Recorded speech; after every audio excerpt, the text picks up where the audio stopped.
निरहुआ जी चुनाव हार गए आपके। हम प्रचार में नहीं गए थे ना, इसीलिए। मुझे जब मेरी पहली फिल्म रिलीज नहीं हो रही थी तो भैया ने ही 25 लाख रुपए देकर और फिल्म को रिलीज कराया था। तो इनका एक बहुत बड़ा एहसान है और शायद मैं आजीवन इनके कर्जदार हूँ और अब एक बड़े भाई की तरह मानता हूँ, एक पिता की तरह मानता हूँ। चुनाव तो खत्म हो गए, लेकिन इसी बीच में खेसारी लाल यादव की एक वीडियो क्लिप वायरल हो जाती है जिसके अंदर वो दिनेश लाल यादव निरहुआ का बहुत ज्यादा मजा लेते हुए नजर आ जाते हैं। जी हाँ दोस्तों, अब ये वीडियो क्लिप खेसारी लाल यादव के लिए बहुत ज्यादा दर्द बन चुकी है, क्योंकि खेसारी लाल यादव को इसी वीडियो क्लिप की वजह से बहुत ज्यादा ट्रोल किया जा रहा है, बहुत ज्यादा परेशान किया जा रहा है, खास करके जो निरहुआ के फैंस हैं।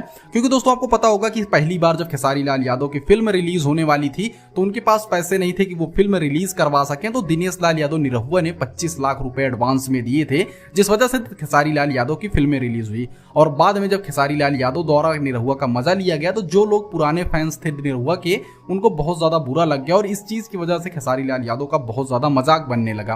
वैसे दोस्तों आपकी जानकारी के लिए बता दूं, खेसारी भैया ने बहुत ज्यादा मजे में बोला था कि मैं प्रचार में नहीं गया था इसलिए वो चुनाव हार गए। ऐसा कोई उनका खास वो नहीं था। वैसे तो पवन सिंह के प्रचार में भी खेसारी गए थे, वो भी चुनाव हार गए। उन्होंने सिर्फ मजाक में कहा और जनता ने इसको बहुत ज्यादा सीरियस ले लिया है। वैसे इसके बारे में आपकी क्या राय, हमको कमेंट जरूर कीजिएगा।